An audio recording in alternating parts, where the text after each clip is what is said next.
Hello folks, I thought I would show you my hand. I've got quite a nasty, it's like a blister that's popped where I've been rubbing my head. But I'm a bit nutty because it hurts, it burns. This burns a little bit sometimes. But I just like to let this energy do what it wants to do. Like I'm not very good at, something starts happening, saying no to it. Partly because it's just been healing my body, and like why would you say no to an energy that is like, nah, no more healing, thanks, I'm good. Like there is some, collateral damage in the form of this. So I'm trying to use different parts of my fingers, but obviously it favors that part, it's doing it, I'm not. So if I interfere, like sometimes it will accommodate what I'm doing, but this thing is boss as far as I'm concerned. It's the body is boss, as far as this is concerned, because it's just such a loving energy that I'm in or receiving, or that it's just. And I think you saw from, I don't know if you watched my video where I was topless and doing a lot of head soaring. You can see these beautiful moments of just the body just loving itself. I don't know how that happened, and I'm still trying to figure out where I'm at on this journey, because, okay, so there's been a massive shift in my sense of identity. Something's been lost that I can't really find anymore. And that's generally when people talk about that sort of thing, they're talking about non-duality, but that loss of self hasn't been replaced with anything here. I don't feel like there's wisdom, and I can't be like, a lot of speakers will talk very clearly about, not clearly because everything seems to be a paradox, but this is everything being nothing, this is an appearance, emptiness appearing, and I don't have the confidence to say I don't know what any of this is. I mean, that much is clear. And so in that respect, I resonate with all those radical non-duality speakers. But I'd be lying if I told you I knew what's going on. Obviously, ultimately, I don't know if one can know what's going on. It might just be that there is a going on, but there is no knowing of the going on, because that would be duality. The going on and that which knows what's going on, looking at it, but really there's just the going on.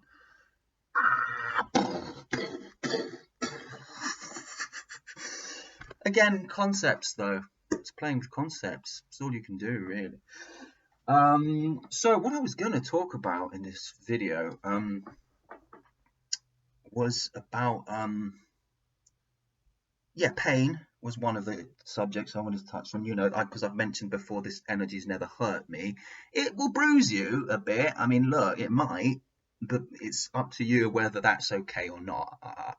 For me, that's okay. And yesterday I was doing this for ages, and during the video, I kept repeating that this energy hasn't hurt me. This morning, I woke up, I was like, my neck's a bit stiff.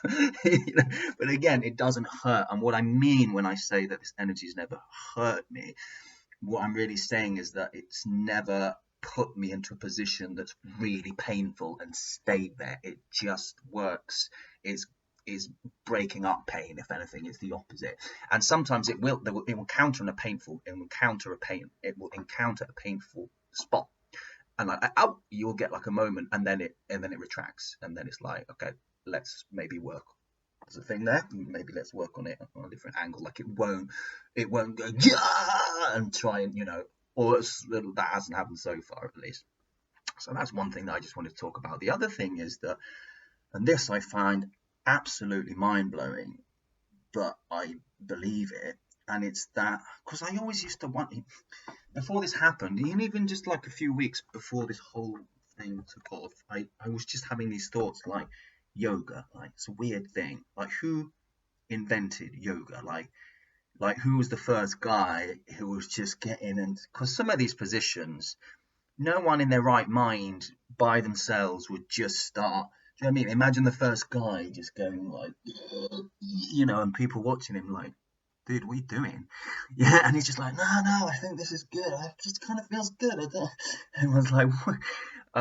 So, and like, how did these movements come about? How did these yogic, movements that are so ancient and specific and it's these templates. How have they progressed throughout history? How are they still here? And what I realized, and I didn't realize it by myself, someone said this to me, or I saw it on a video or something, but it just clicked. It was like, no, those guys had a Kundalini awakening, or they were, if they didn't, maybe they didn't need one, they were already in touch with themselves, with the earth, whatever you want to say it. And these things happen spontaneously, just like they're happening here. Like, I'm not doing any of this shit. And I imagine that must be the same for them, because, yoga poses are fucking ancient. I've heard people talk about them being, lying in bed at night and then into downward dog. Like, they wake up and they're in downward dog on the bed. Now, that's not because they've been practicing yoga, although that might help. This is an ancient. These movements are in the biology. The body can access these movements and use them, if that makes sense. So they're not. It's just a complete reversal of the way we think about things, And I talked in another video about the Buddha and these people, Jesus, being regular guys, regular Tom, Dicks, and Harrys. I don't mean that as a pejorative thing. They were amazing compared to the state of the hell that a lot of people are living in. And it is a kind of hell. And I don't use that term loosely. A lot of people do live in hell, and some of them feel like they're living in hell. Some people live in hell, and I don't think they really even realize they're in it.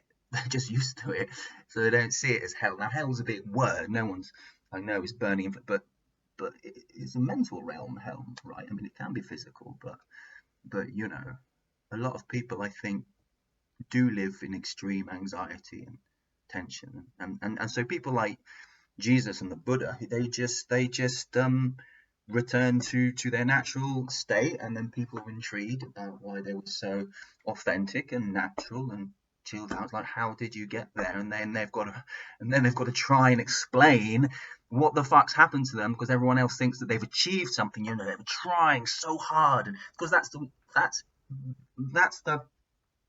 the reality that society would have you believe.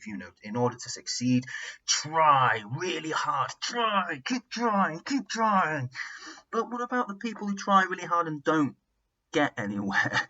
For one thing, so I don't know that trying, that striving is what, it doesn't seem to be what's caused this. I mean, I was doing hardcore yoga in like a hot sauna before this happened, but I wasn't trying. I was doing that because my body felt great, so you could see that as dedication. And and I would get up early, sometimes like 4:30 in the morning, go to a hot yoga class before I went. So you'd see me go, dedicated, but that's just what I felt like doing. You come out of one of those yoga classes and you're like, fucking hell, woo, you just feel good. So that's all I was interested in.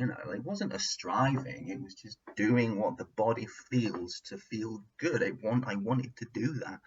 And so with people like the Buddha, I think people have this image of like how he was trying to figure out why people suffer and all that, and then he was sat under a tree. But so it's like an achievement. He achieved enlightenment. That's the way we look at it. But I don't think it. I think it's the absolute opposite. It's more like a giving up than it is an achievement. That's my perspective. Other people have completely different perspectives, so I cannot tell you that's the truth. Everyone's different.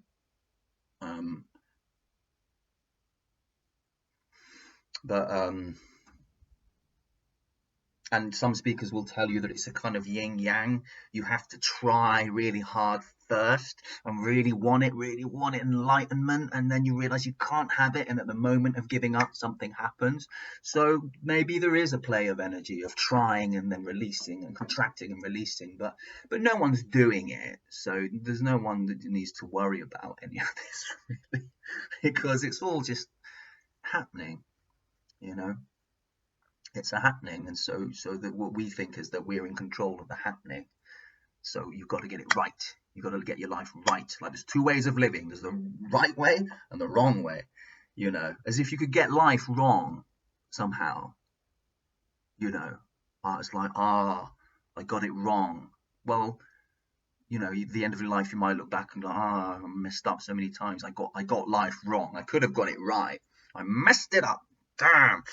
But it's so stupid because it's kind of like, well, that's just what happened. And like you're making the assumption that you were in control the whole time. And if that was the case, but yeah, you got it wrong. You fucked up. You're in control and you got it wrong. What are you doing? You idiot. Fucking idiot. What's wrong with you? Hello, there's no you, there's no idiot, or no wise person either. So, and if you did feel like you're in control the whole life, I mean, your whole life's kind of, is that not a little bit arrogant to think that you're in charge? Do you know what I mean? And I don't mean that in a judgment, there's no judgment here, but there is a kind of arrogance to the self when it's depressed, when it's kind of like, again, there's no judgment here whatsoever, but it has that qualities of, because it just feels like I'm in charge, and it's not.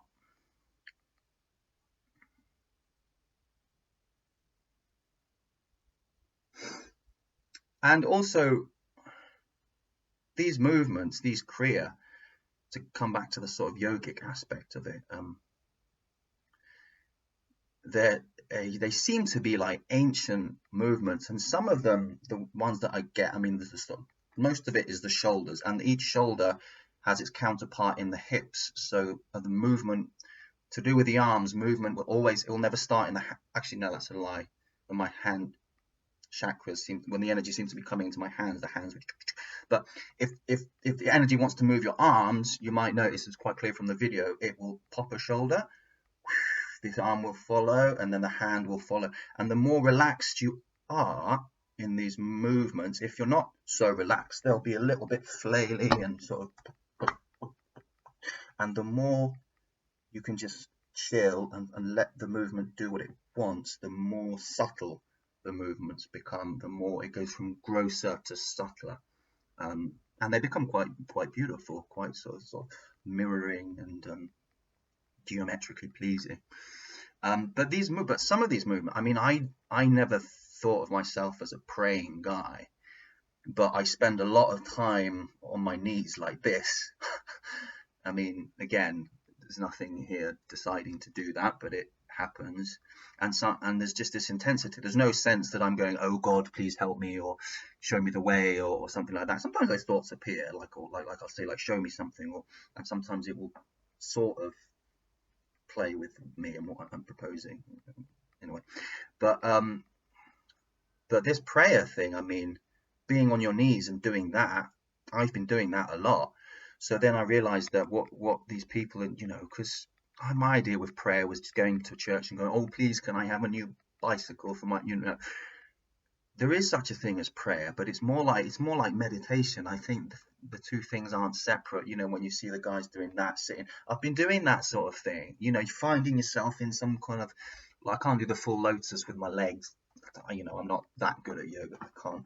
I haven't tried, to be fair, but maybe I can. But my legs eventually hurt. But I have been sitting with my fingers just do that. And again, those ancient pictures of the Buddha sitting like that, I always used to think, why do you have to sit like that? That's why I liked speakers like Tony Parsons and Jim Newman, people who were just really casual, just sat in a shirt and they're like, yeah, what's up, what do you need, rather than someone's like, I always thought there was like a pretension to that, to sit in like that. But that's just where your body goes when it's in a state of connection and relaxation, and it just does that. It does that. And to us, that looks, there's a master sitting in a lotus, like, get off your high horse or whatever. But I think that's just what the body does. We're just not used to it. Like I said in one of my previous videos, they're normal, we're not. We're running around all tense and like trying to make our lives work, and they're just fucking like that. And it does look weird to us, but I can conceive of a time, in years to come, when most people, I mean, imagine that would be a beautiful thing, like Eckhart Tolle's A New Earth, most people will just be like trees, like animals, will just be rooted, and things like psychic dreams and weird shit just won't be seen as weird shit. It's just reality. Everything's weird shit. Anyway, this wall's fucking weird. This table's weird. This is weird. You trying to tell me this shit ain't weird? We put this thing on our face that has lenses so we can see better. Everything's fucking weird. A dream's weird. A premonition's weird. You know, floating up into the heavens and an angel coming and saying something to you is weird. It's just what you're used to and what you're not. So it is difficult to shift the paradigm and to enter very suddenly a new reality where things just that weren't possible before seem possible. But you adapt. You go, okay, that's reality. It was always weird anyway. It was weird before, it's weird now. Do you know what I mean? What's the fucking difference? Life is fucking strange, man. It's so weird. I mean, what is going on, man? But I've always thought that, you know, even before this happened, I was just looking around like, what is this? Like, where did this come from? Do you know what I mean? Like, I just can't. The sense of wonder. I mean, I think I had that since I took my first mushroom trip, in probably around 2004 or 5. They used to sell them in England. There's an area called Camden, really cool place, with kind of quirky buildings, and get a lot of people just chilling out, a lot of reggae, a lot of, you can kind of dress however, a lot of punks and that kind of area. And when there was that loophole in the law to do with the selling of magic mushrooms, I mean, there'd be stalls on the street and people would sell mushrooms, and then, you know, say, oh, these ones are really strong, or these ones are more philosophical, even though I'm pretty sure it's all just psilocybin and dosage. But what was my point with this story? Oh, but that's when I had my first magic mushroom trip, and I was just like, wow. For the first time in my life, it felt like I came out of my box of thoughts that was the Hamish, deterministic, usual, and it was really intense. And it's only recently that I've admitted to myself how fucked up I was as a teenager and going into my early 20s, and mushrooms just opened my mind, and that started the spiritual journey for me. And after that first experience, I was in the library reading about Buddhism. I was reading books about Dalai Lama and death, and I guess that's when seeking started for me, or at least spirit. You know, everyone's seeking something, right? But yeah, that was the first. Since that moment, I guess I've just had this sense of wonder about life and reality. That's just the fact that anything is, you know, and then you get these crazy thoughts, and it's like, well, why this and why not something? And then, I mean, you can't figure it out really, but that doesn't mean that there's not an excitement. A bit like a kid, you know, kids are always fucking excited because they're just like, everything's new, you know. Anyway, I'm going on a bit of a rant here. Oh, what I wanted to say about the yoga was just that, like, if that prayer and those movements, they happen automatically, but sometimes I'll do them and the body knows, the body's already in that position, so it will kind of spark something off. I wonder if I can do it now. If I do this position. Yeah.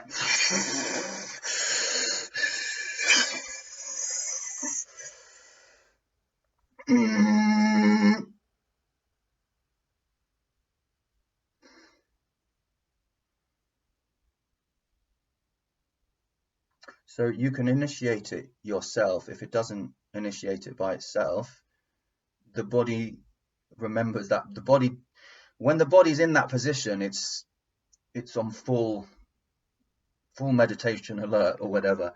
So you just by going into that position, the body takes over. If it doesn't do it by itself, you can instigate that. I mean, I'm only sort of realizing this as I'm doing this video. I've not really tried it that intensely before. I did it a couple of times.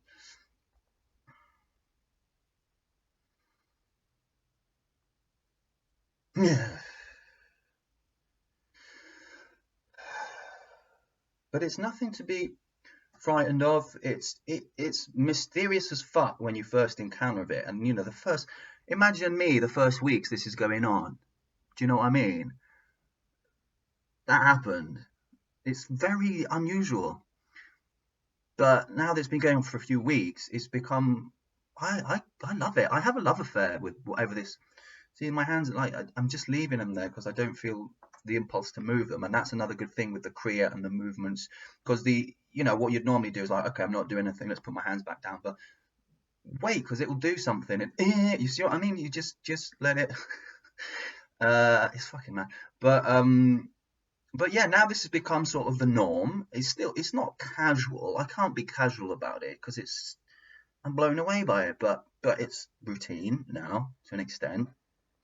And okay, for the sake of the video, I'm just gonna it's routine, I suppose, but it's not.